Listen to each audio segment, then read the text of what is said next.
Welcome into another edition of The Meltdown. Today, our first look at the new Superman is here with an image provided by James Gunn. We will give you our immediate reaction. The weekend box office continues to fall short of expectations as the new Ryan Gosling movie couldn't quite crack the $30 million mark domestically. Part of the box office haul included the re-release of Star Wars Episode 1, The Phantom Menace, which was paired this weekend with a new trailer for the Disney Plus Acolyte series.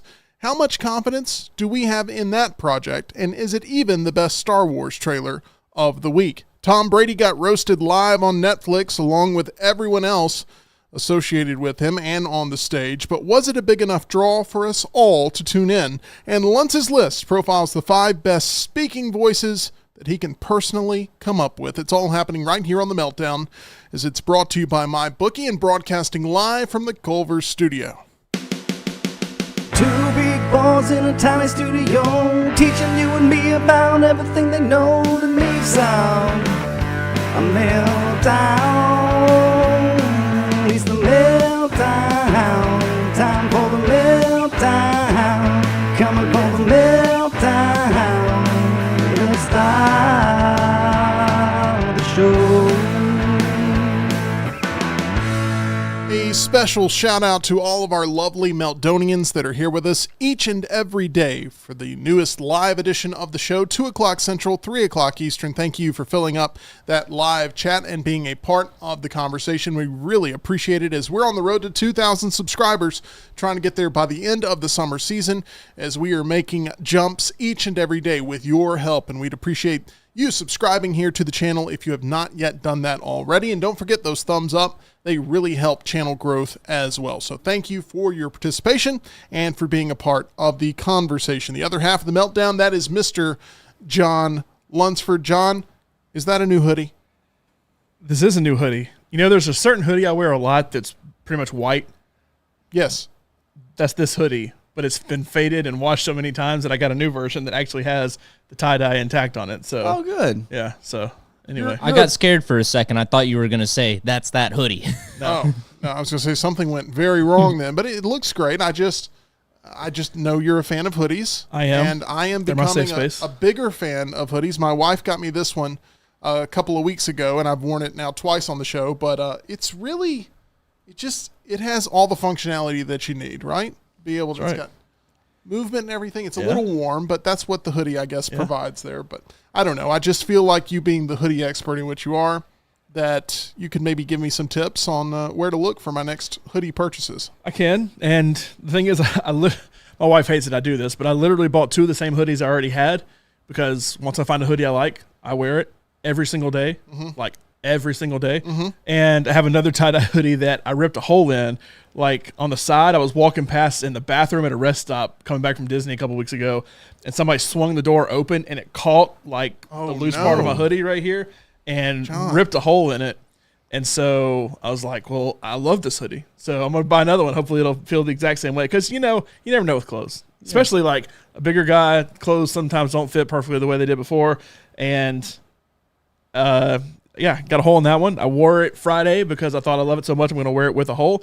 But I bought a new one just like that. I said, hey, while I'm at it, that white one I wear used to be dark gray tie-dye, so I bought another one of those too. Nice. Keep us up to date. Creature on of that. habit. I hate that happened to you. It's always a shame when some article of clothing you love gets ripped apart and you've got to just part with it too soon. It breaks my heart. I forgot my watch. I forgot to wear my watch today, and it has been a weird feeling all day long. You ever had that happen? Yep, you feel naked. Rockstar, It's like when you don't have your cell phone, you're just like, oh my God, I don't know what I'm going to do. Yeah, it is. It's a very alarming feeling.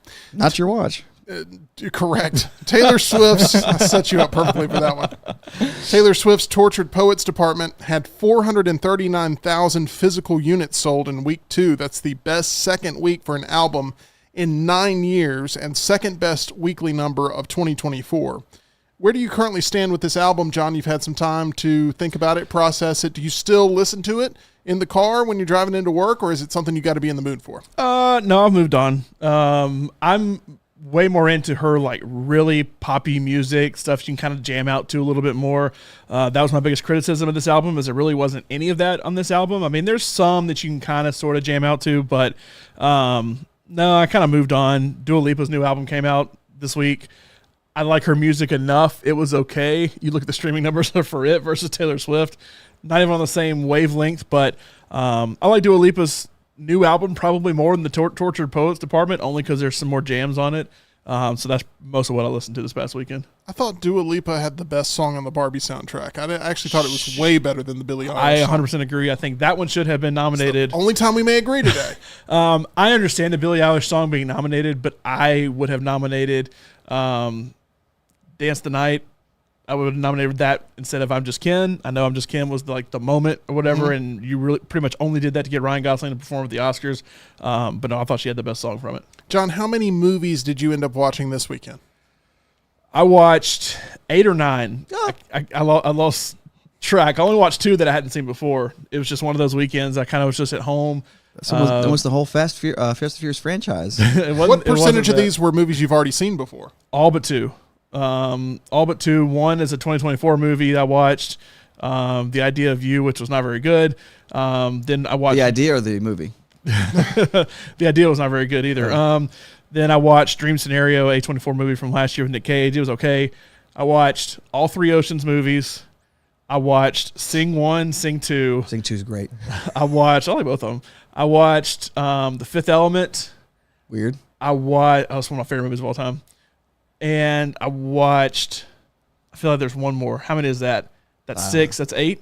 I've lost count. I feel like I had another one in there somewhere, but yeah. Were these movies that you just happened to stumble upon that were already on? So I went to Hulu just randomly because that is where I watched Alien. And so after that, I thought, hey, I'll go see what else is on. And so then Ocean's 11 popped up. Those movies are, I don't know, I'm not a big fan of 12. 11 is classic. 13 I thought was pretty good. What about 8? Ocean's 8, I didn't hate, but it doesn't usually pop up with those because I feel like there has to be a different. It was like a 9 missing and a 10. There has to be a different distributor or something with that because I feel like it's never paired with Ocean's 11, 12, and 13 because I know it came after the fact and it was a totally different movie. But anyway, I saw Ocean's 11. I said, I might as well watch the whole trilogy. I watched 12 and 13. And then I randomly was just sitting there playing games on my computer and had YouTube up and Sing popped up. I don't know why. I just started getting in my head music from that movie. So I started watching Sing and I was like, well, I got to watch Sing 2 now. So I started watching Sing 2. You gotta watch Sing 2. Yeah. And then I got Fifth Element recommended again because I watch it so much. So I watched it. And then, yeah. There you go. A victim of your algorithm. My God. That's awesome. There's another movie you're going to have to add to your list at some point. Vin Diesel. I'm in. What is Coming it? back. He's suiting up again as Richard B. Reddick this summer. The Fast and Furious star is set to officially begin production on Riddick Furia? I'm in. Whatever it is. It's F-U-R-Y-A. What I've Furia? Ridiculous? Furia? I don't know. I'm going to stop trying to pronounce it. I don't know. I have only seen the Chronicles of Riddick because Pitch Black was rated R when it came out. You know, I'm not a big fan of violence and stuff, and I feel like it was pretty violent. The Chronicles of Riddick came out. I liked it. Carl Urban's in it. He was pretty good in it. And I just thought, this is kind of a decent sci-fi movie. And then I feel like they went back to straight, like, over-the-top violence and stuff with Riddick, so I hadn't watched any of the other ones. And I'm sure this one will be that way, too. The 4th installment of the Riddick franchise. It is set to start production on August 26th. But you know what this tells me, John? What? It is just a matter of time before another Fast and Furious starts production, because I thought you made this whole argument that Vin Diesel had been canceled and he wasn't going to be in any more movies. Well, and if he's going to be in the next Riddick movie, you know they're going to make another Fast and Furious, so go ahead and pay up your bet now. Well, I won't, because who's the one superstar that's been in the news most lately for being, just destroyed, and that is Jack Black. Dwayne. Oh. That is Dwayne. And the way Fast 10 leaves off is... You call it Fast 10, I call it Fast X, tomato. Whatever.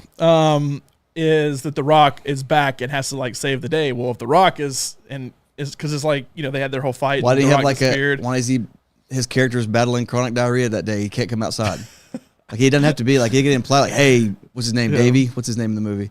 Vin's not. Oh, Vin's sick. Are you talking about Vin Diesel? No, The Rock. What's his character's name? You smell what The Rock is cooking? Yeah. His name is Hobbs. Hobbs has had sugar-free gummy bears. He's been in the bathroom. We're not going to see him today. Boom. Problem solved. Anyway, he was in the post-credit scene of Fast X, and the whole next movie was supposed to be around him. So if he's now toxic to deal with, And Vin Diesel has his own issues. I don't know if we'll see it. So you think he's holding them hostage?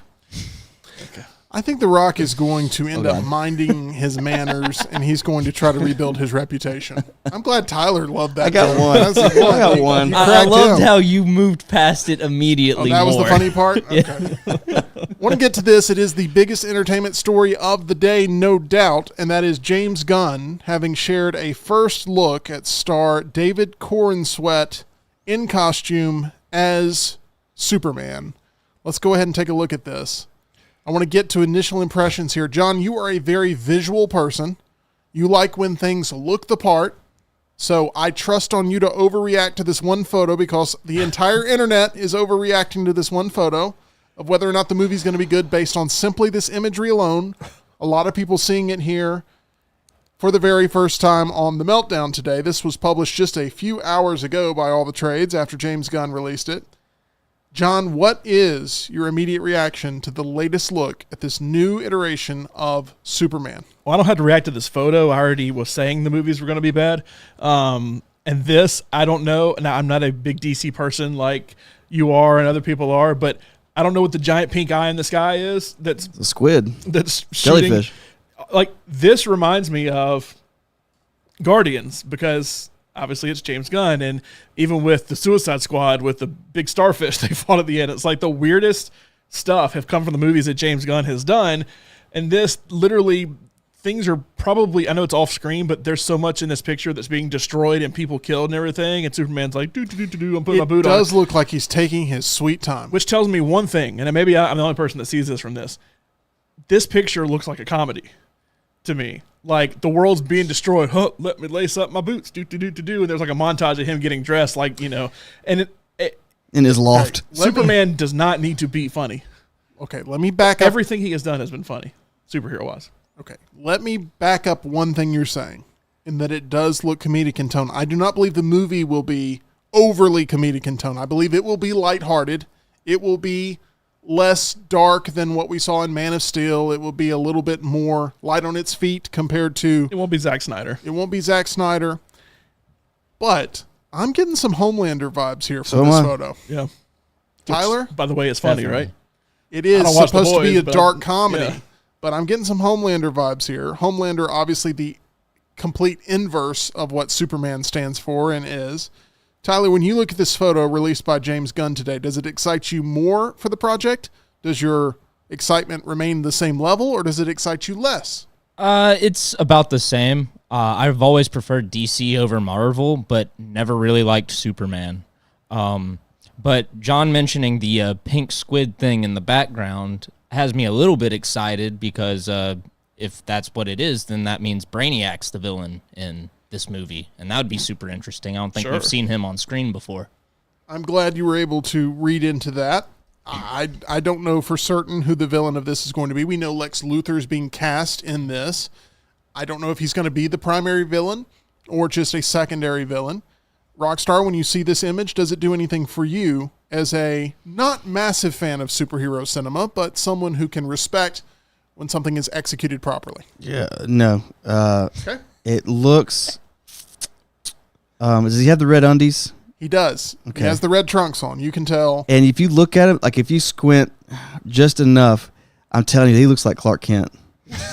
No, I am not excited. Like, this doesn't excite me. I don't understand Also, out of all the pictures, why this one? What's the message he's sending here? Looks like a depressed Superman that's had a hard day, and I'm quitting for the day. the thing is, if you take the pink eye out of the sky, then I could go with the picture a little bit. I could deal with the depressed Superman. He's putting his boots on, whatever. But I see that. I see the actor getting in costume. This looks like the actor getting in costume. It does. And let me also point, I didn't think about it until you mentioned the red undies, and I started really staring at his crotch to see if he actually had red undies. You're welcome. Or not. But there's a Superman image. There's multiple Superman logos in this room right now, and I know they're not on camera, but the S on his chest, and I know you had talked about how it was going to be different. We talked about it a few weeks ago, whatever. But, like, that's not an S. It looks like a car door. It's not supposed to be. It's the outline, and then there's like a random just line. Correct. That's a choice. That's a creative choice. The diamond, but it's the symbol for hope, John. it looks like we didn't get the rights to use That the city S, looks so hopeless. we're gonna put like No. a fake thing. It's like a video game version of Superman that you couldn't actually use the S for Superman. It's a creative choice to where the bar is really the symbol, but it connects to make it look like an S on our planet. That's the vibe I'm getting from this choice. Sure. So they just lucked into an S for Superman. So I asked you, but you didn't tell me your reaction. What is your reaction? Are you excited, Tim? So I don't love this image, but I do love that they brought the red trunks back. I think that is an important part of the Superman character, and I'm a fan of that move creatively, but I am not in love with this photo currently. I miss Henry Cavill already. It does not excite me more to have seen this photo. I don't get any sense that he's in a rush to go save people. I feel like he does look a little bit more burdened to have to go do this. Like, oh man, I just covered my beat at the Daily Planet, and now I got to put on these boots that barely fit. And oh man, I miss Just beat Ma and Superman. Pa. Talk to him about I don't Martha. know.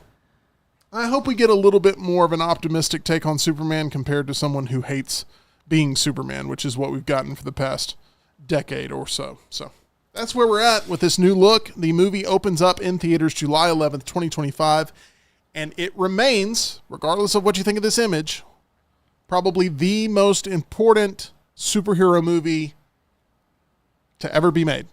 I think the history of the genre mixed with the future of the genre, that the weight of both of those things relies on this version of Superman being done correctly. Well, what's bigger? You said Deadpool and Wolverine. What's a bigger movie? This one. Really? Yes. Okay. This one is bigger because I don't think Marvel is dead yet. I think it's dying, but DC is dead. Yeah. As far as the universe, like the Batman's good and Joker's good, but like those are so much their own projects that like this is their new universe. Yeah. That Okay. if this dies, it's dead on arrival. Then you've invested a lot of money into a whole host of movies you've announced. no, not only the And also movies, scrapped a whole bunch of stuff you were already making. Yeah. you've invested a lot into James Gunn and his vision, and Yeah. you've hired him to be your Nick Saban, to come in and make this program what it used to be. Because Superman played second fiddle to no one back in the day. Make no mistake, Superman was top dog, and there was no, you don't tug on Superman's cape. You've heard of that? Well, now, you know, it doesn't, In the nobody even knows DCEU who's got Superman's cape on. In the DCEU, he was third at best. I mean, I put Wonder Woman ahead of him. For sure. I'd probably put Batman ahead of him. Aquaman made more money. Aquaman, I would argue ahead. I just think I could understand if you made the argument for Aquaman made more Superman over money. him, but I would put Aquaman ahead of him. I would put, personally, Shazam ahead of him. And That's now how we're- bad it Now is. we're getting a little bit. Disrespectful. But the first Shazam movie was better than anything we got out of Superman. Black Adam. I agree with that. No, I'm not going to go far as Okay. say Black Adam. Let's not Hey. get back into Dwayne. They have not gotten Superman right, dating all the way back to Superman 2. That's how far it's been since they've gotten Superman So right. when John Cryer was in it, who's in 4? Yeah, I think he was in 4. Yeah. But 4 was awful. I 3 didn't mind was 4. 3 was bad. It's a guilty pleasure movie for me, but 3 was bad. Superman 2, Christopher Reeve. And I think the documentary about Christopher Reeve that's coming out, Superman, Christopher Reeve story, is going to be fantastic. But I'm way more excited for that currently than I am this film. But I'm rooting for it. I hope it's great. I know that we all overreact when we get the smallest piece of information, and the internet is currently doing that, buying or selling whether or not this is going to be a good movie. I had already sold before we got the picture, so the picture's just like, I told you guys. I'm optimistic it's going to be a good movie. I think it's going to be a good movie. I just think there's going to be people that go into their different corners and they argue about this film, and it's going to become just as toxic as a lot of other movies have become here recently. Big budget franchise films where people go, that's not my Superman. So we'll see. And I think most people, whatever side of the aisle they're on, they're going to stay there regardless of what happens in the movie. Correct. You are right about that. If you're looking for a pair of super dentists, What? then take a trip to Grants Mill Road at Alabama Dental Associates, led by Dr. Jeff and Dr. Brian.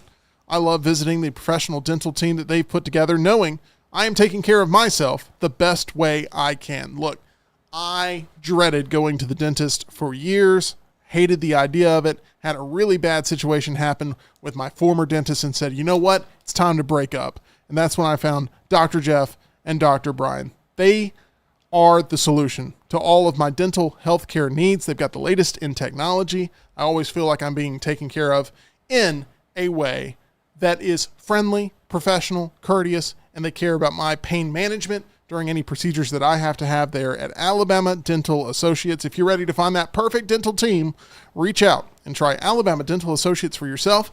They can help you feel at ease about all of your dental procedures. For more information or to make an appointment, call them 205-956-8977 or visit alabamadental.com. They look forward to seeing you. Tyler is here helping produce the live show. Tyler, you went out to the movies this weekend. What did you see? I got to see Spy Family Code White, and they even gave me a little postcard, which you can see on set here. Ooh.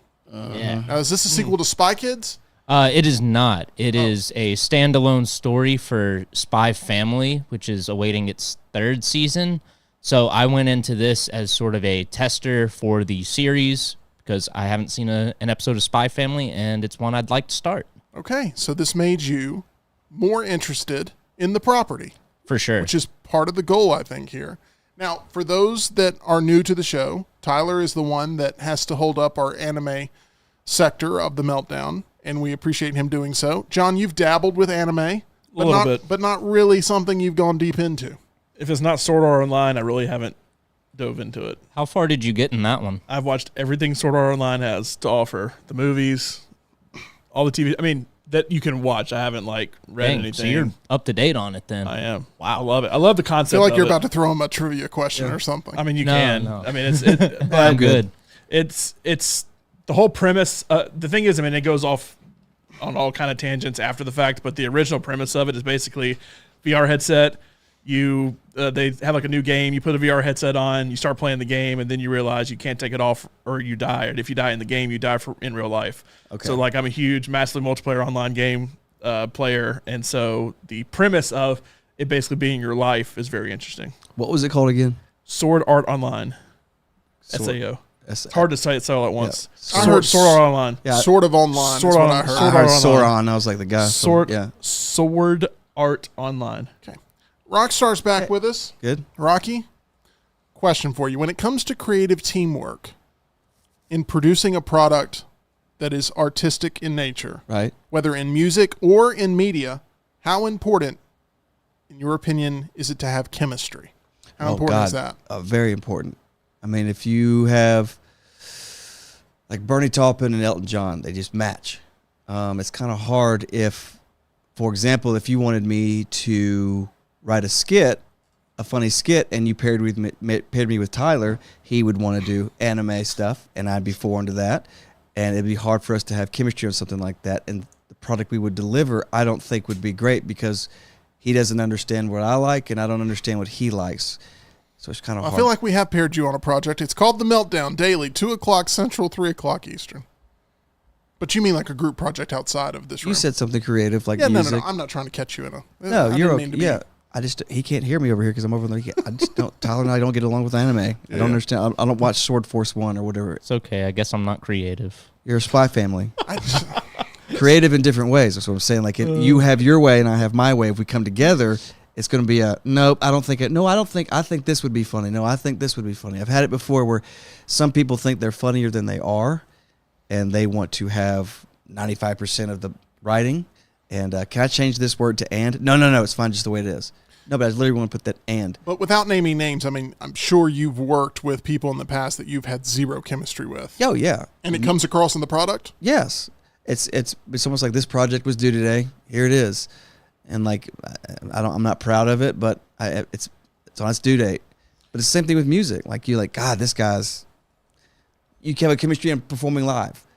You have a guitarist that you can jive. There's some guitarists like him and I, and people. I don't see it on stage. We're like, well, you don't see it on stage, but we both feel it. Like he's not with me and I'm not with him. Like we're not really.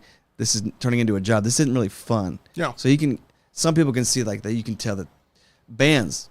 You can tell that. Okay, you can tell the singer and the bassist do not get along, but this is a paycheck. John, That's not what you asked. in my radio career, I've had, I guess I've had a wider range of co-hosts than you've had. Would you agree with that? Of totally different people. Yes. And chemistry is a hard thing to manufacture, but I have been in situations where I've been thrown in a room with someone saying make a show, and it's been rather difficult at times. And I just think there's bigger discussions here to have about chemistry that we probably need to have in a secondary podcast of some sort where we got to pull the curtain back. But the reason I bring it all up, I was about to say, why are you? Here's why I up? brought it up. On a recent appearance of the Howard Stern Show, actress Emily Blunt spoke about how she's had to fake chemistry over the years with certain co-stars that she struggled to connect with on set. Is John Krasinski one of them? That would be Laurel's assumption. I would say Tom Cruise, 1,000%. Stern asked Blunt about kissing some of her male co-stars during filming, asking, have you wanted to throw up? The Oscar-nominated actress responded, absolutely, absolutely. Wow. I wouldn't say it's sort of extreme loathing, but I've definitely not enjoyed some of it, Blunt added. We've seen this trend now, John, where actresses are asked questions about co-stars they've had in the past, and a lot of times they spill the tea, but they don't tell you exactly who they're talking about, and it leaves the internet trying to piece together exactly who it is they're talking about. I would say that Laurel probably is good at making those pieces happen and trying to figure out detective-wise, okay, she's referencing obviously this person. But when statements are made like that, to me it's very similar to when an anonymous source says something and they're not willing to actually name names. She said, quote, sometimes it's a strange thing. Sometimes you could just have a rapport that's really effortless, but it doesn't translate on screen. Chemistry is this strange thing. It's a thing that you can't really bottle up and buy or sell. It's like there or it's not. It's just easier when you have a natural rapport with someone. Who do you think she's talking about being a bad kisser? You got Matt Damon on there. You got Yeah, I mean, Tom Cruise, when you say movies, like we randomly had a conversation about Edge of Tomorrow. I think it was maybe one of your pick your pictures. That like that would probably be up there because like the one that stands out to me when we talk about actresses talking was Rebecca Ferguson a few months ago when she was talking about somebody just trashed her on set, and you started going back because she didn't have a giant filmography. She has a good filmography, but not a giant one. And it's like, well, could it be Hugh Jackman from The Greatest Showman? Could it be so and so? And I think it ended up almost being either somebody like Emily Blunt or The Rock, to get back to Dwayne again. And Emily Blunt was with The Rock in Jungle Cruise. Jungle Cruise, so it could be him again. Could be him. Justin Theroux. I mean, wasn't The Rock the one who came out and was like, oh, nobody needs to be talking about Rebecca Ferguson? Yes, Ooh. But that's also why it could easily be him. Oh, Cillian Murphy.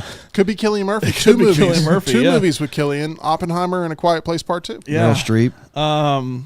Although I don't guess they would have ever kissed in A Quiet Place, but like behind the scenes. I'm just practicing for Oppenheimer. Right. I could see, so like if I had to guess, I could see Edge of Tomorrow, Tom Cruise. I could see Adjustment Bureau, Matt Damon. Outside of that, I can't imagine it's John Krasinski, obviously. But yeah, I mean, I could see The Rock and Jungle Cruise too. But it is weird that they come out and say stuff like this. And I know people are poking. They are, but trying to get that. But there's a certain point that you can just stop and be like, hey, were you ever uncomfortable? Yeah. You want to give me examples? Nah, I really don't want to. And just move on. Like, just if you shut it down, they'll eventually stop. Giving 70% of the information only leads to a firestorm on social media when you're able to not answer all the questions there. She said, quote, it might be that they have a nice laugh, or I like how they speak to people. They're polite. I mean, it may be something random, but find something you love about that person or something you love about them as the character and then kind of lean into that. Do you feel like there's any chance it was Ryan Gosling that she's talking about here? If so, that's terrible that you're talking about the person you just did a movie with that you're trying to sell tickets for and try to continue to get jobs. The whole hook is that they have insane chemistry. Yeah. Right? And, I don't think so because when you do stuff off screen, a lot of times you can tell, like when you're acting, it's one thing, but when you're having to be yourself, it's hard to act and be a different character. And it seems like they have had really good chemistry off screen, like at the Oscars and other times they've done, press stuff together. But I can't imagine she's talking about that. Howard Stern is really incredible at getting people to be comfortable in conversation. He's persistent. He is. If you open that door a little bit, I'm not going to let it go. Yeah. I want you got to. It probably should have been yes and then nothing. It should have been no, not really. And just kind of left it at that instead of like, yes, well, you got to say who now. Yeah, well, no, he'll go right back around to like, was it this person? No, I don't want to talk about it. It was like, well, can you just give us like what happened? You don't tell us the person. Then like, all right, okay, now tell us the person. Filmography here and see. Once again, Blunt is currently starring in The Fall Guy, co-starring there with Ryan Gosling, while we bring up his name. Ooh, I know who it could be. James Corden. They were in Into the Woods together, and they were married. I could see it be James. I would believe that 100%. He's supposed to be an ASS. Supposedly. I want to get into The Fall Guy really briefly here. I'm going to try not to create any sort of issues. I did not like the film, but I am rooting for it to be financially successful. I've been on record saying that. John, you did somewhat like the film. Yeah. Somewhat like it, right? Yeah. It's a nice one-time watch for you. It's not something you're going to be thinking about. It's worth going to the theater to watch. Fine. I'm not going to go buy the collector's Blu-ray or anything, but Tyler, you also felt the same way. It was a really nice one-time trip to the theater to see this movie. And yeah, it was a fun trip. But like John, I don't think I'm going to be rewatching it or after the GMC truck from the movie or anything like that. Tyler, it was a nice truck, though. You did not know that this was a movie that was loosely based on the 80s TV series about stunt performers. And I think you're in the majority of people who did not know that this had any sort of tie-in. I've seen tons of people online going like, everyone wants original movies, but why don't you support something when original stuff comes out? Now, I do agree with that argument, but this movie is loosely adapted from this television series. And I don't think that argument works here, as this follows a stuntman working on his ex-girlfriend's directorial debut action film, only to find himself involved in a conspiracy surrounding the film's lead actor. Going into the weekend, box office projections ranged from high 20s to over $50 million, with consensus closer to $35 million. We talked about this a lot. John, we didn't agree on the movie and whether or not we enjoyed it. However, do we both agree that this movie underperformed this weekend? Can we both agree there? Yeah, a little bit. Okay. Then that's going to save a huge fight, that we can agree on the narrative, because this movie should have made more than the Bob Marley movie made in February in its opening weekend. Correct. Wow. And it made less. And that's pretty bad. And this is a movie that reportedly took a lot of money to not only produce, but also took a lot of money to market. I think the number was somewhere near $220 million or something like that for the whole production and marketing expenses is what's being reported here. Relish Mix reported that the movie's social media universe across YouTube, TikTok, X, Instagram, and Facebook stood at 266.7 million potential people, which is 33% below action-adventure norms and under Argyle's 272 million potential eyeballs. However, this movie did make more than Argyle in its opening weekend, and I think the two are comparable for movies that have come out recently that you don't like. I didn't like Argyle, but I liked Argyle more than The Fall Guy. I don't think you liked Argyle either.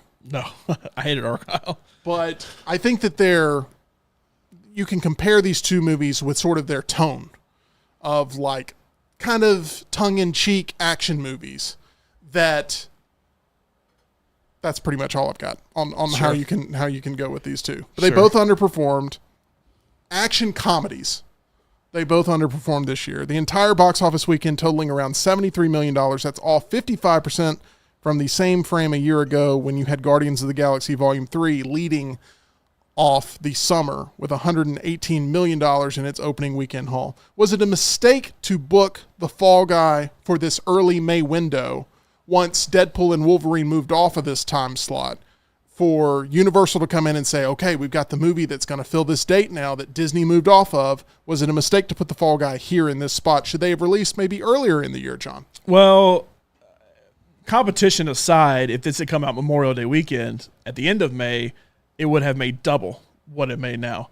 Earlier in the year, May would have done that. I mean, because what Bob Marley had was coming out Valentine's Day, so it had a built-in date night. We talk about this being a date night movie. Bob Marley and Madam Web both had built-in date nights, even though those are two very different dates. They are, but they both came out on One Valentine's of them Day. is with someone who's alone, and that is the Madam Web date. Yeah. But, so is there a better time? Probably. The thing is, we consider this the beginning of the summer season, but really and truly, summer season doesn't really kick off till like Memorial Day. It's kind of Memorial Day through early August. Like, I don't even know if you could consider, I guess because of Labor Day weekend, you would go into September even with summertime, but like you kind of stop with August a lot of times. So I would say a lot of this doesn't necessarily have to do with the movie being bad because overall reviews weren't that bad necessarily for it, but it has to do with just movie theaters in general, that if it's not, because something like Planet of the Apes this week, everybody knows what Planet of the Apes is. And people go, oh, there's another one of those? Well, yeah, but a lot of people are going to go see that movie. I mean, the movies that are going to make the most this year are Dune, which everybody knows what it is, and there's been multiple movies before. Godzilla, which same thing. Planet of the Apes, same thing. Deadpool, same thing. Despicable Me, same thing. Joker, even same thing. That the truth is, you can plan the original thing all you want to. All anybody's really going to watch are the same old, same old. Well, just to tell you, for an outsider like me, I thought this was a Netflix movie. This is not a joke. And I thought when I saw the trailer, or what I saw the Fall, was called The Fall Guy, I thought it was a sequel to, what was that movie he made last year? The action movie on Netflix. 2 years ago, whatever. Nice Guys? Nice. No, the one with Gray Man. Gray Man. I thought it was a follow-up to that. I thought it was a sequel. So that's somebody in my, like, I was like, that looks like a Netflix movie that's a sequel to the Gray Man. The opening weekend is a portion of this film's story, and so far it's very bleak. However, the movies that are coming out over the next few weeks, with Kingdom of the Planet of the Apes, If, Furiosa, these are movies where The Fall Guy may have some legs with female audiences, because there's not a lot of movies coming out right now that are aimed towards female eyeballs. And this is one of those films that requires them in order for it to be a financial success. We can all agree they spent way too much money to make this movie. $220 to $230 million all in. That's too much for this type of film. It's the kind of movie it is, too. I have to imagine it's a very expensive movie to make because of all these stunts that are pulled off in it. And you can't make a movie about stuntmen without having crazy stunts in it. That is absolutely correct. And it made $28.5 million in its opening weekend. Post-track exits report, and this is why I thought that the marketing campaign was such a good one. Ryan Gosling was reportedly 50% of the reason why people went to go see the movie. Emily Blunt was 35%. Overall, globally, the film made $65.4 million overall, if you account for the international box office. So, Fall Guy, it seems to have good support from the people who have seen it, but there's not enough people that have seen it yet. And we will see how well it holds through the month of May, as there's a lot of movies coming out that will draw people to the theaters and maybe disperse them once they get there to where Fall Guy is able to hold on a little bit stronger. We shall see. One of the other movies that opened up this weekend was Tarot. This is a film that you saw last Thursday night and you said was an average, middle-of-the-pack type of horror movie that if you're just looking for something in the horror genre, this could fit that need. Yeah, I guess it's the premise is all right, but execution was not there. I really like Jacob Batalon, so I enjoyed some of the movie, but if you don't like him, then he will be very annoying to you, as will a lot of the movie. So I can't recommend it. On Rotten Tomatoes, an 8% score last time I checked. In critical reviews, a 52% audience score, but it made $6.5 million in its opening, which is not bad given that this is a single digits sort of film experience with the production costs that it costs to bring into this. 18 to 24-year-olds, which you fall into that demo. Is that correct, Tyler? I'm just out of that. Oh, you're 25 now? I'm 25 Oh, you can now. rent a car. Never mind. Congrats, man. The 18 to 24-year-old demo was the biggest at 40% of the audience being made up with 18 to 24-year-olds.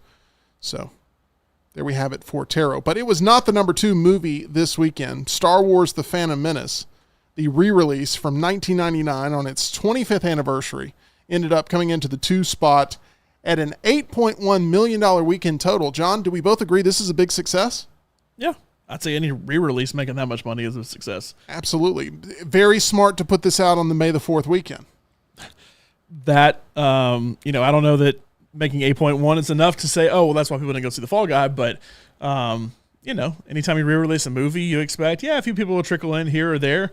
I would imagine there were a lot of premium format theaters because I feel like you kind of have to show it in IMAX or something if you're going to re-release it, which could also help take some of the money.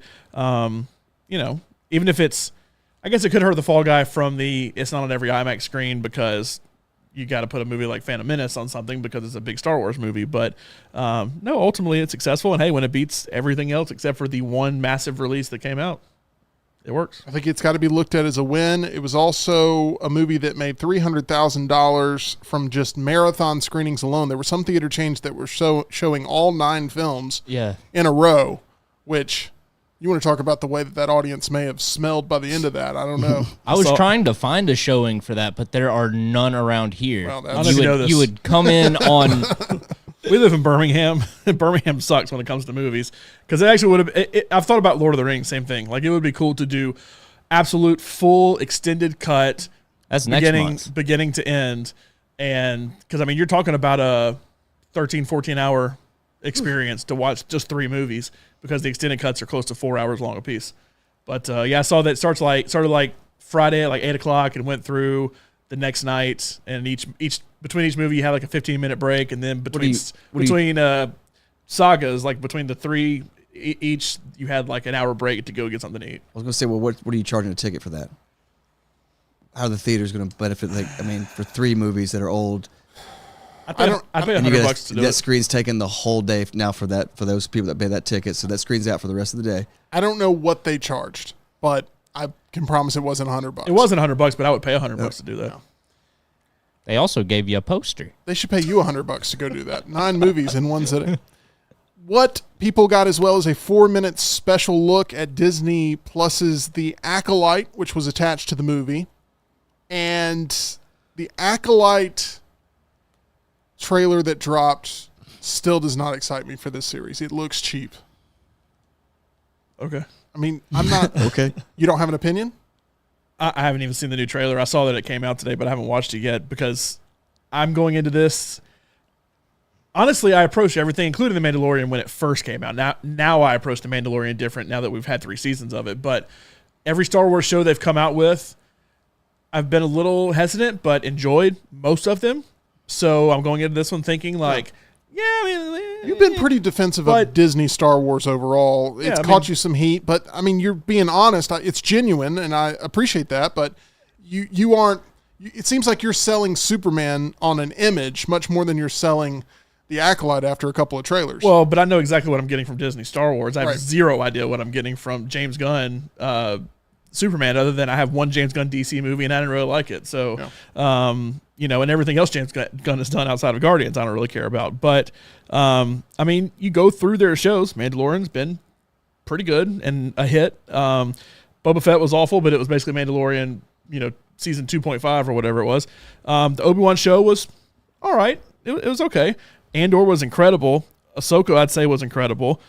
Now we're getting another one to where it's like, so far, you're of the new shows you released, being Andor and Ahsoka, you're 2 for 2. So there's no reason for me to think that, this one's going to be garbage then, I guess. Right. I guess the trailers are meant to sell you on the property, and the trailers have not sold me personally. I'm glad that you're going in, feeling very excited about it. Tyler, have you made up your mind of where you sit on The Acolyte right now going into it? Is your hype level way up, way down? Where is it? It was just kind of never there. I'm with you. It looks kind of cheap, and I probably won't watch it. Okay. Not interested. Well, I'll tell y'all all about it. Please do. The 2-episode premiere of The Acolyte arrives June 4th on Disney+. Very stacked month of June coming up when it comes to television series. If you With The Acolyte, The Boys, House of the Dragon, I believe The Bear returns in June as well. Yep. If you had to buy stock in either Marvel or Star Wars for the next 5 years, what are you buying?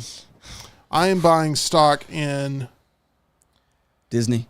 Well, it depends on what I can get the Technically, that's stock what it price is. for. Well, so like Technically, it'd be the same thing, Yeah. but I would go Marvel only because I know there's a plan for Marvel, like whether it ultimately is great, knocks it out of the park or not, who knows, but what's the plan for Star Wars moving forward? But I feel like there's Star a Wars- Mandalorian movie, and that's about it. It feels like Star Wars fans are so devout. I'm going to see whatever you give me. I want to watch whatever. I don't know if Marvel fans are like that. Whatever you put out, I'm a Star Wars fan. I will hate it, but I will watch it because I'm a huge Any Star Star Wars Wars movie that comes out, which The Mandalorian is the only one I guess we know of that is definitely coming out right now, is going to do better than the last few Marvel movies that have come out, because the Marvels made what, 200 million.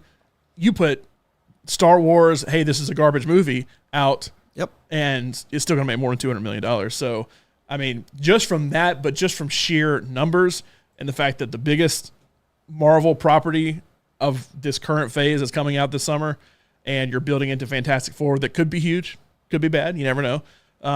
So the fourth try with the Fantastic Four?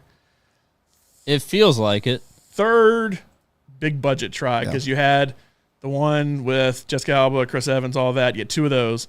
Then you had the one with Michael B. Jordan, Kate Mara, and then I guess you've had this one. So this is the third big. I feel like there was one way back in the day. There was one, but I'm not counting that. I think they're going to get it right this time around, but we will see. There's already people selling their stock on that just from the casting decisions alone, but we'll see how those casting decisions actually end up on screen. I'm buying stock in just the casting decisions. There was a trailer for Lego Star Wars Rebuild the Galaxy, which arrives September 13th on Disney+, and this actually excited me. Looks a lot better than the Acolyte. And again, Star Wars. I don't want to seem like we're y'all just... have fun playing Legos.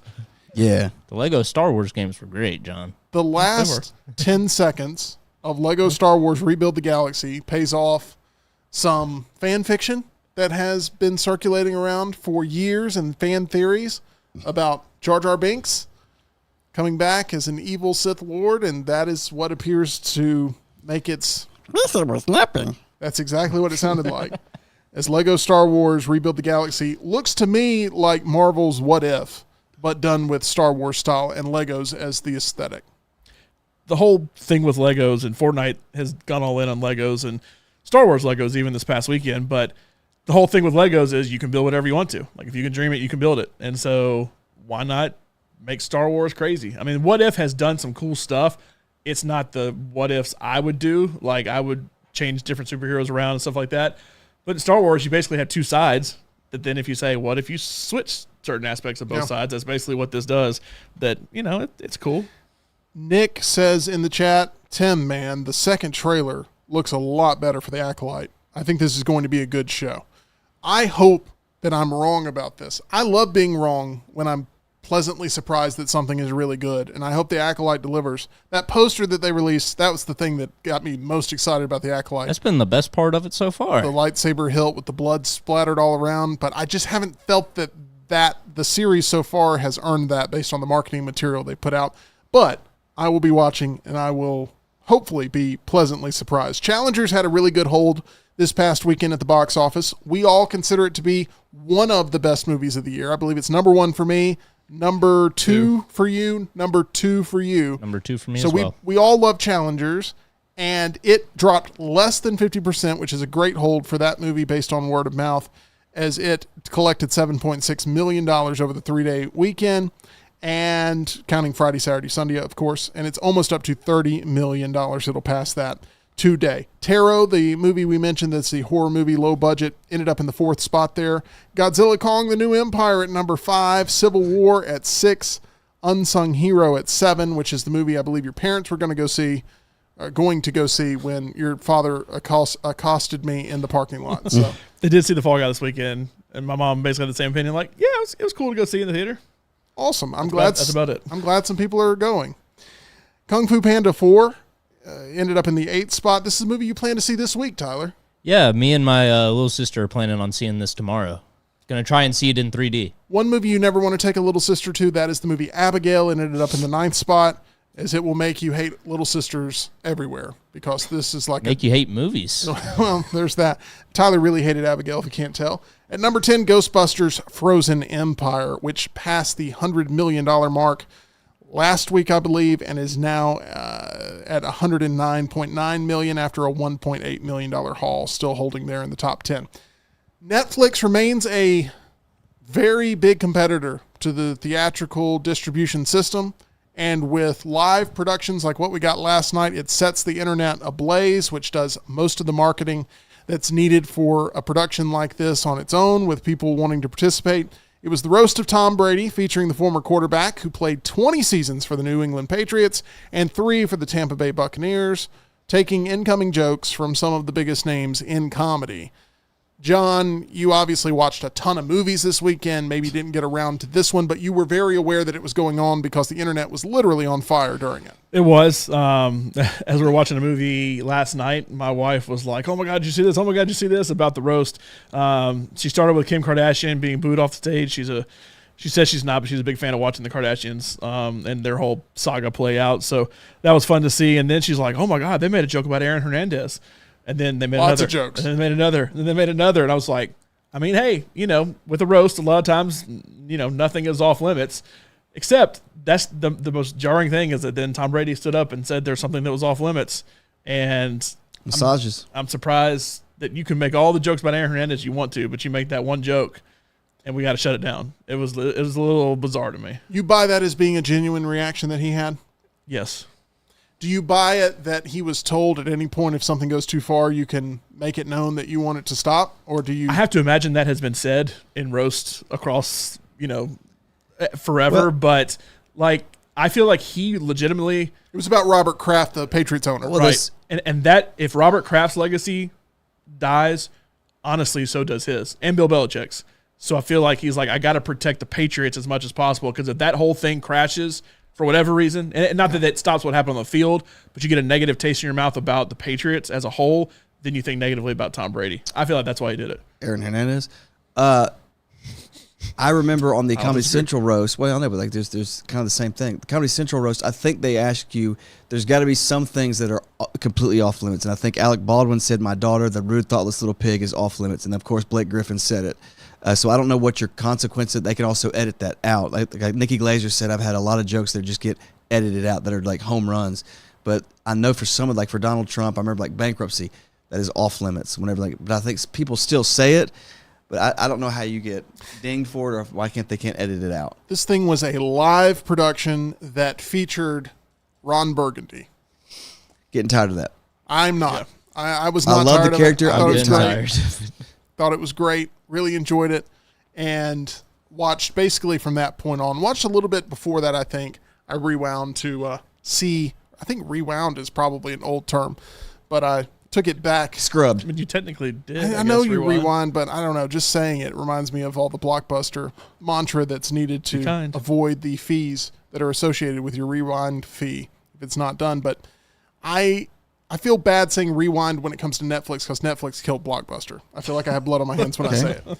I don't know. This is a roast of Blockbuster. Dancing on Blockbuster's grave when you say it. I guess so. But do you genuinely like roasts when they are announced or when they're happening, Rockstar? I remember the roast of Bob Saget. I thought that one was the best. Yes, but the way I like the way they do it where anybody on the dais is up for jokes. Like it's not if it were roasting Alec Baldwin, like, yeah, he's here. I'm going to do some jokes about him, but I'm going to, Tyler, John, Tim, I want to make fun of all of you. You guys, nothing's off limits. I like that aspect where it's like, I kind of don't care who they're roasting, who's the central roast. It's just who's on the dais that day.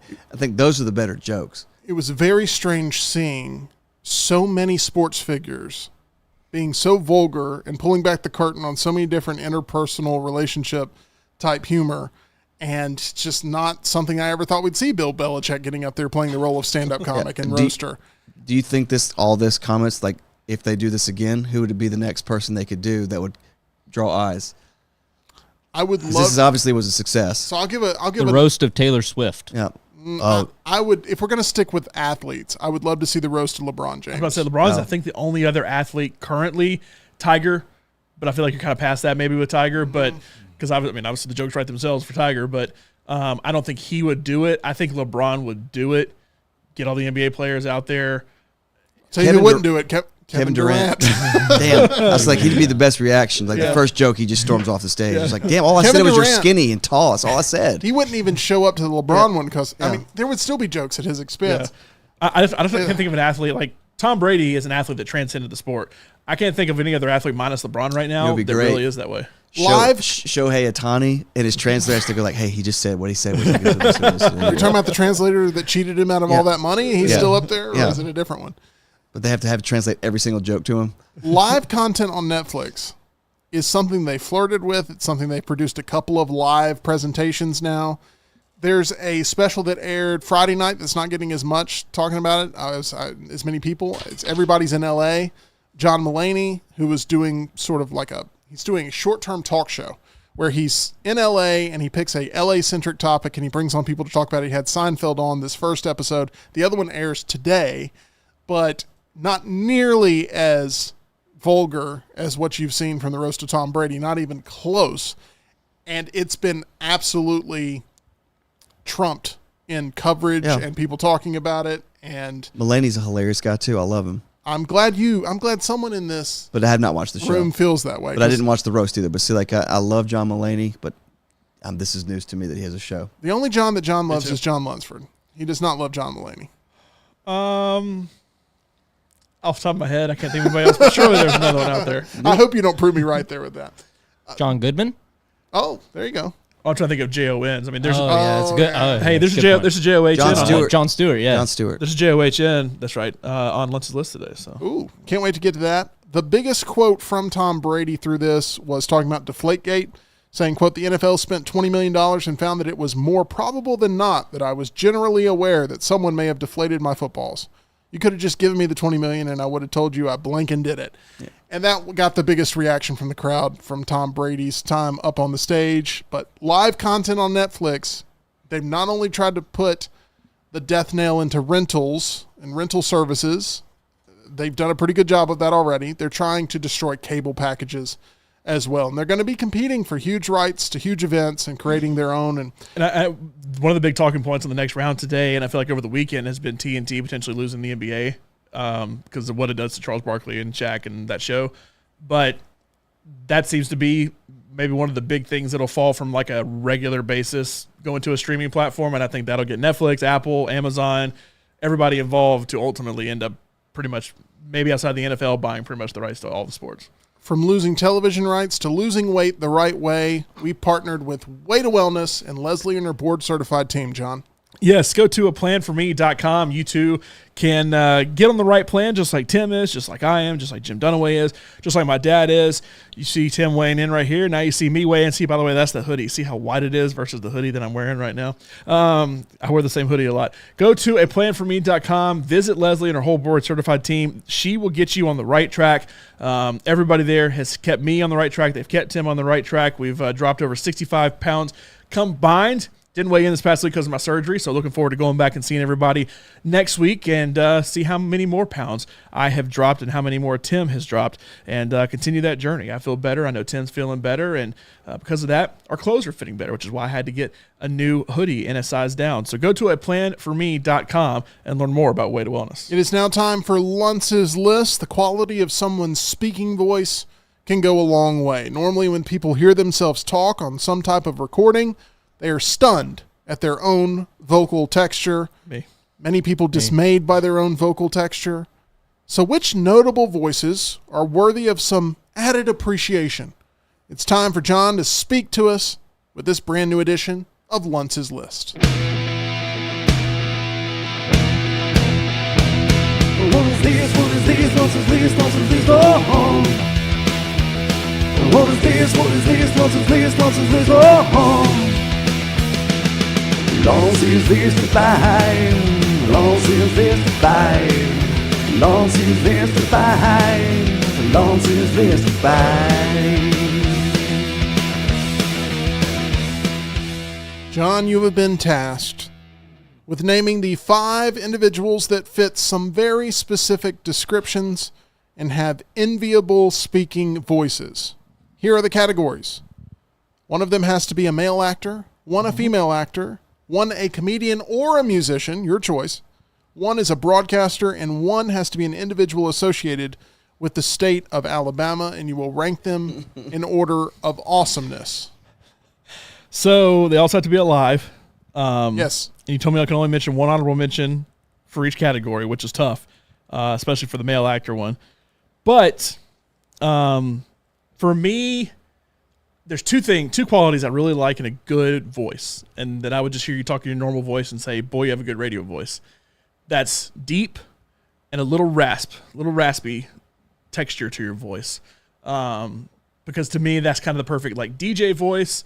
It's obviously the industry we've worked in the longest, pretty much our entire career before now. So with that, number 5, I'm going to go with the choice from Alabama, and y'all are going to laugh when I put this on here, but it is somebody we have worked with that I just am obsessed with their voice, and every time they spoke, I always thought, that's the voice. That's the voice right there. Jim Dunaway. No. I think it was worked with was the key words there, Tyler, if you're playing the home game. How much is the home game? We're working on a price Okay. there. What do you think it should be priced at? I'd do $65. $65? Yeah. How about $64.99? Number 5. Orlando Beavers. Orlando Beavers. He also looks like what's the receiver that played for the Lions host NFL show? What is his name? You're listening to the Quiet Storm. I don't know. Yeah, you do. I'll look at it. Go ahead. Go tell your reason. I've never been like, oh, he looks like a football player. Orlando's a guy we used to work with back at Cumulus. He's still there, I guess. I guess he's still there. He's Yes. absolutely there. One of the people we liked. Yes. Super nice guy. Oh, Sean. He has an incredibly deep, kind of that deep Barry White style voice. He does nights on Hot, the R&B station there. And you talk about the absolute perfect fit for somebody to have a deep, sultry voice for late night programming. It is him. His voice is the best voice up there. And I don't know, every time he talked, and the thing is, he's been there for so long, like even my dad would be like, is Orlando still there? Yeah, Orlando's still there. Oh man, I love his voice. I do love his voice. It's a really good voice. And I don't know. Nate Burleson. He does look a Looks little. like that Orlando. I'm telling you, Nate Burleson looks like Orlando. Orlando's actually a lot bigger than Nate Burleson is. You think the football player would be bigger, but yeah, he does kind of look like Nate Burleson. Honorable mention, I didn't want this person to get too big of a head, but my honorable mention was the best newsman in all of Birmingham. Tim Melton. Oh, please. Oh. Stop it. Oh. You're such a kiss ass. Yeah. Now, your voice when you do the news versus your voice like now is Yeah. different, but like Stop. you knock the news out of the park better than anybody else I've heard around here. Y'all could have your own show, Beavers with Tim. Gosh. I went into this show wanting to hate John Lunsford. He's going to do that. What's going on here?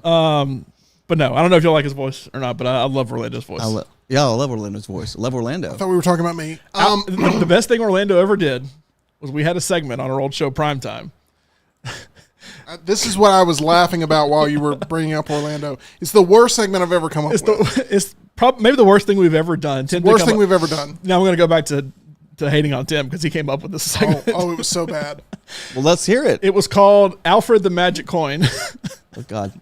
And I think I'm already out. we would do coin flips about various things. I don't remember what were we like flipping? football games. It was I guess it like was football picking game winners. outcomes. It was like a topic or like it's this. We're talking like this. It was a segment, so it was like, Alfred, who are you picking for the game? It was Okay. magic coin to see basically if the coin could outpick us, except it wasn't actually, it was all predetermined. Why Alfred? No. Oh, hold the on. coin wasn't magic? No, the No. coin. Stop. It was. Oh, you're telling us to stop. It was not that the results were predetermined. There's a lot to get into here, John, that you're messing up. This is all Tim's segment. So Do you I'll let him remember, talk. like on the local news, that they would be like, "Oh, this turtle's going to end up picking yeah. the winner of this game this weekend." Octopus picked all of the World Cup winners. Depending on which side of the tank they went to, or something like that. I thought, well, what if we did a segment, since we are a verbal medium, where we flip a coin, and then we tell our producer what the result is of the coin, and the producer plays a pre-recorded, I think this team's going to win, or and it's supposed to sound like Olmec from Legends of the Hidden Temple. And so we'd be like, Alabama or Auburn, we flip the coin, and then we'd tell the producer which cut to play. The problem is the producer messed it up 9 times out of 10. More times than not. And did y'all do like every single game on the slate that weekend? We did. We Oh. long in the a tooth, lot of them. Okay, I got that and old it would be so quick. Orlando going, "I believe in the Bengals," or something like that, and it would be like, and I'd come up with funny things for him to say, like the magic coin has spoken, and I'd give him different chants to do on the air and stuff. The coin went like 40% correct, I guess, 30% correct, and so It wasn't great. It wasn't great, and it He was a should have really said his bad. tagline is "I'm all about change." It's probably something like that was Yeah. written in there. You want to have different voice guys because you don't want so every radio station has like a voice guy who does all of their imaging and stuff like that. So like I know the Roundtable would use Blaze a lot to like do trash or something like that. So it's a little bit of a different voice. And so our different voice was like we got Blaze to do stuff for us, but it's like, hey, we're gonna get Orlando to do stuff for us as well. And I knew the segment was going to fail. Going back to it. When Orlando, the nicest guy in the building, was like, "I don't like this," Yeah. and I was like, No, it's going to be great. "No, it's going to work." So he would just get you to record all these different outcomes, and then we get the producer to choose it, and it was just Did you do the flip of the coin to see if the outcome of the segment would be good? It was bad. We dropped it 3 weeks in because the time it took It for was just bad. the production on it alone was bad. We had 5 other jobs to do. All right, So we made fun of it a lot since then. Orlando Beavers, we appreciate you being a good friend and a good participant as Alfred the Magic Coin. We reference that bit way too much. So if we ever bring up Alfred the Magic Coin, it's from a bit that nobody else knows but us. Right. At number 4, Famali. this is the female actress. I know exactly. Scarlett yeah. Johansson? Yep. See, I think she has too much rasp. She's got a lot of rasp. Back that rasp up. See, y'all let He'll him be do at it. Southside or South Star Festival. I've heard about that, yes. In Huntsville. I feel like she is essentially. That means you love Demi Moore because Demi Moore's got a huge raspy voice. Demi Moore not as attractive as Scarlett Johansson, but I thought we were talking about voices. That's fine. we are. We were supposed to be. But there's one reason why she's on here, and that is the movie Her. Oh, yeah, that's that a really good pick. works, John. Yeah. It is strictly her voice. She's also on Sing. And Jungle She's also in Book. Sing, and she's in the Jungle Book. She She's does do a a lot. lot- She she's does like do a the lot new- of voice acting. She's But the female Chris Pratt. she does do a lot of voice acting. But her voice, Chris Pratt's voice, though, is just Awful. It's just noise. it's just not it. It's But Guy Next Door. her voice works. But the movie Her, I mean, you've never been so attracted to a voice like a AI voice. It's like hearing Siri or Alexa or something like that. But very, very good. I highly recommend it. Joaquin Phoenix and Scarlett Johansson. Anyway, Scarlett Johansson's my female actor choice. You have a crush on Scarlett Johansson. Let's just be honest. Celebrity Yeah. crush on Scarlett Johansson. And I don't think you're alone. I think there's a lot of people who share that Yeah. celebrity crush.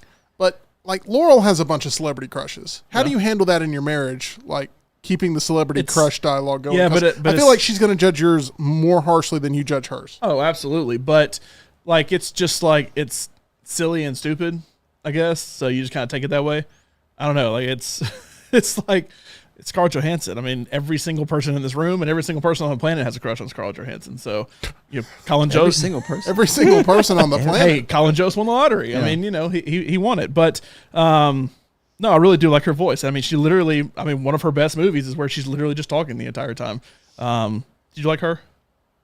I did like Her, the movie. The movie. Her, yes. The name of the movie is Her.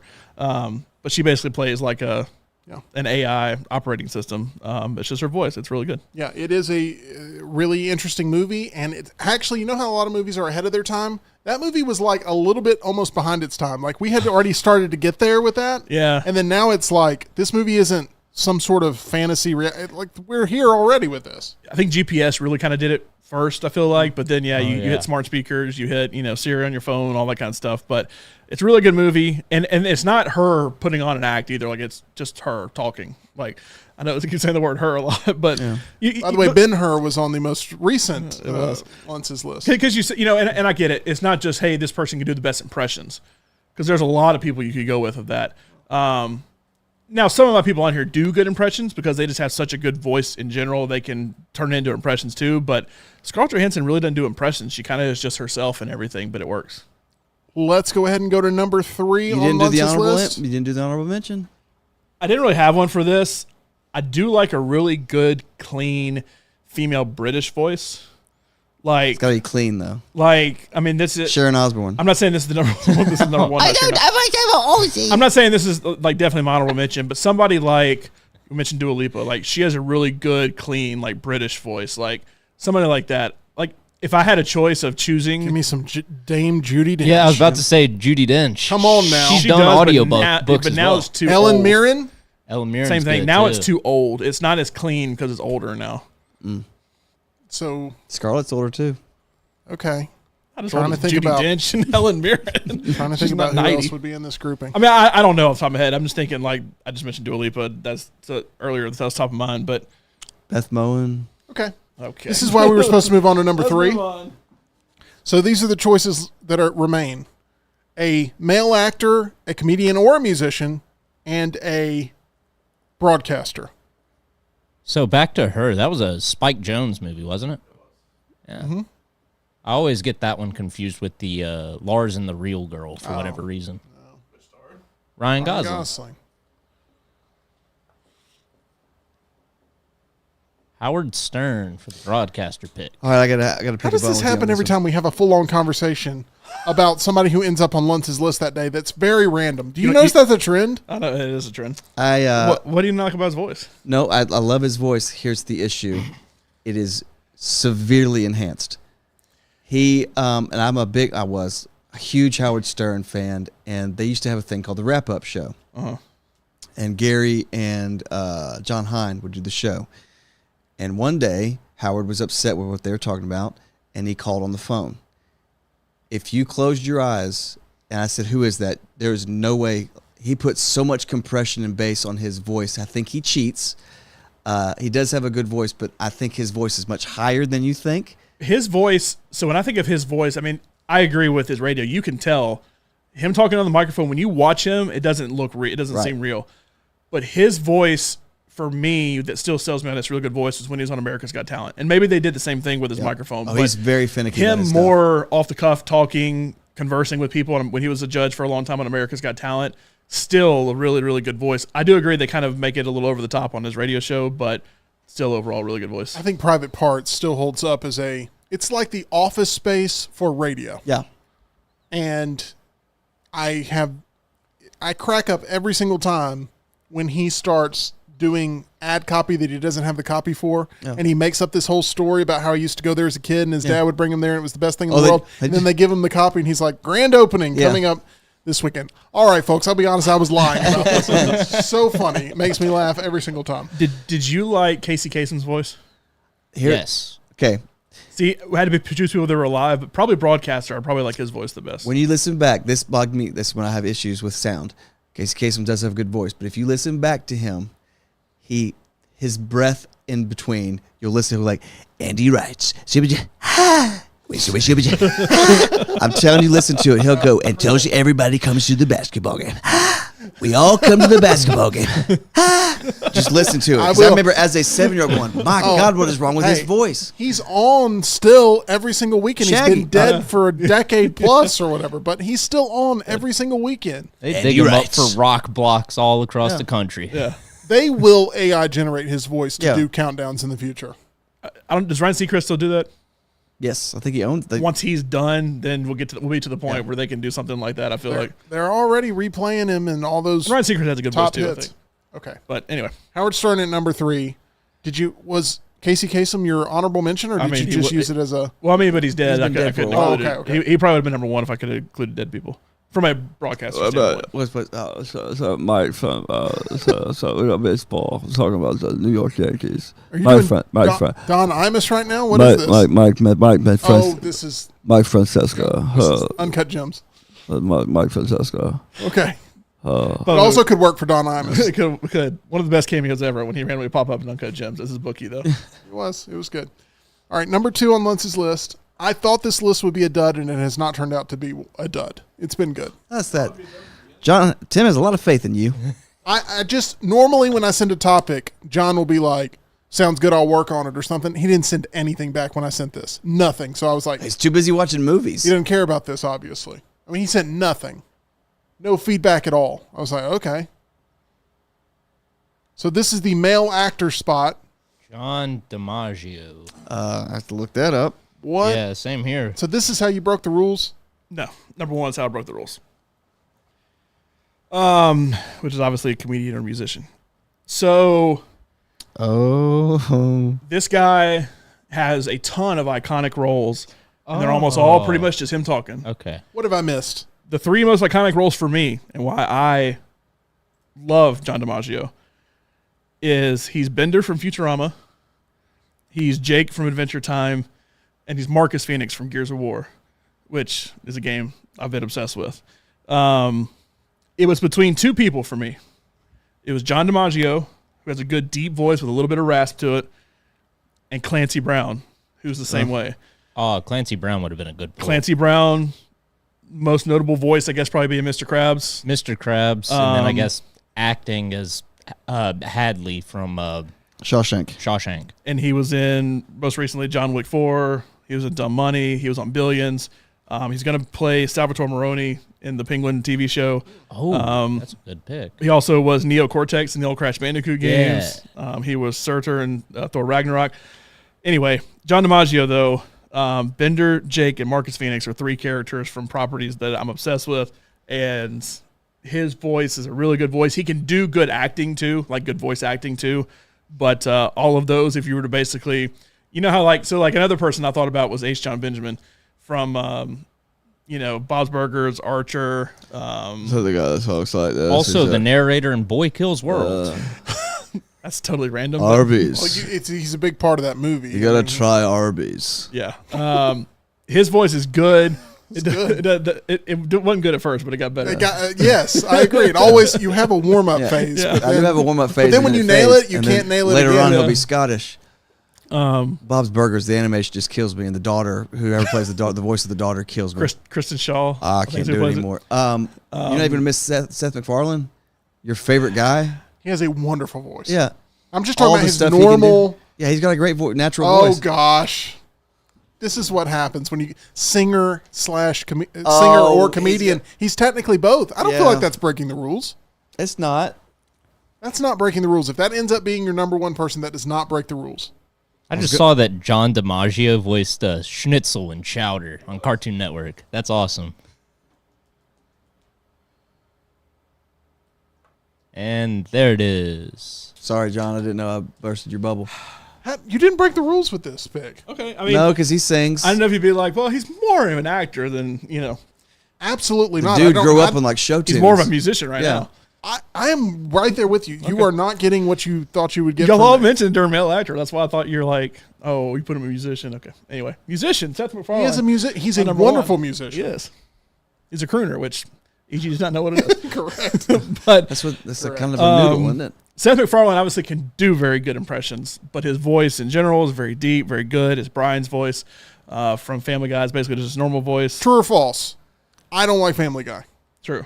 Correct. I sat down and watched their 25th anniversary roundtable discussion that they had. Him, Seth Green, Mila Kunis. I watched the whole thing and found it to be riveting. Still don't care about the show. But I thought to myself while I'm watching it, Seth MacFarlane has the most wonderful voice. He does. He does. That's why he's number one. John, you win Lunce's list. Congratulations. And he can animate too. Can't he draw? Like he did. Yeah, he was an animator. You know what his first show was? Was it The Simpsons? No. It's a Cartoon Network show. Adult Dexter's Space Ghost. Laboratory. Dexter's Laboratory. Close. Same time. Powerpuff Girls. Close.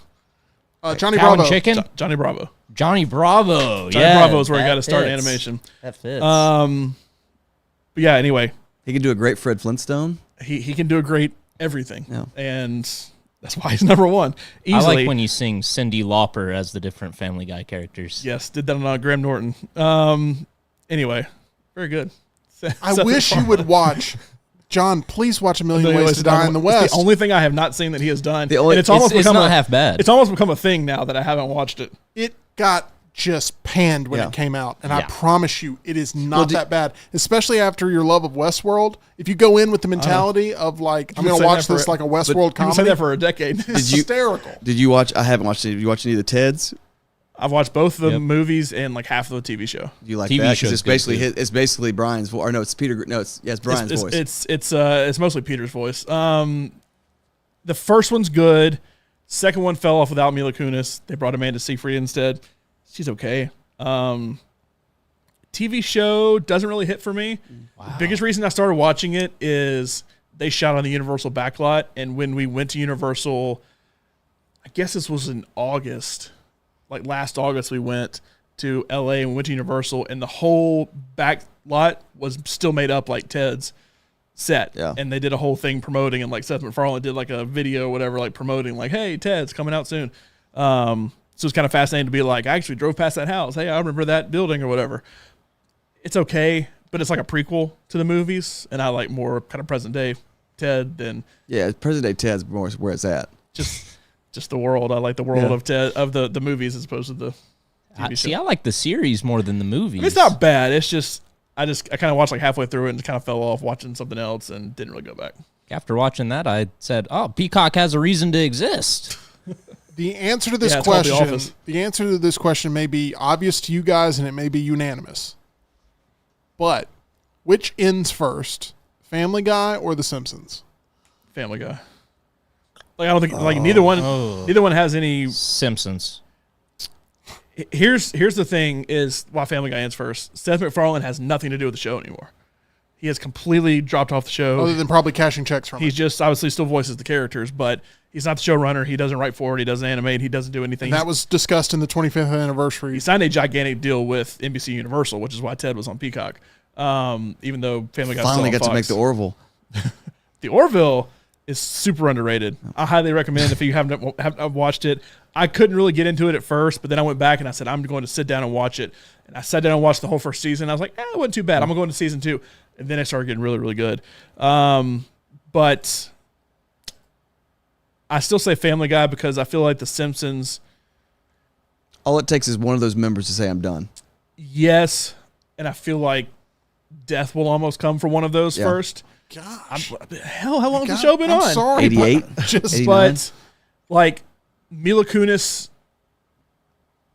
I don't know. I could see Mila Kunis, Seth Green, Alex Borstein leaving before anybody from The Simpsons that like plays a pivotal role in the voice acting for The Simpsons leave. They sure didn't seem like they wanted to leave anytime soon. Because they need paychecks right now. But Robot Chicken isn't on anymore, I don't think so. Yeah, Seth I Green don't needs think the it is. money. He's got that monkey NFT, doesn't he? Huh? Never mind. Go ahead. One of the Bored Apes? Yeah. I don't know. Thought I'm sure Seth he Green does. hadn't got stolen or something like that. I'm sure he does. I don't know. I still think Family Guy, I mean, for a little bit there, I guess around COVID, Family Guy I feel like was kind of on the chopping block. It kind of seemed that way at least. I don't know if it was.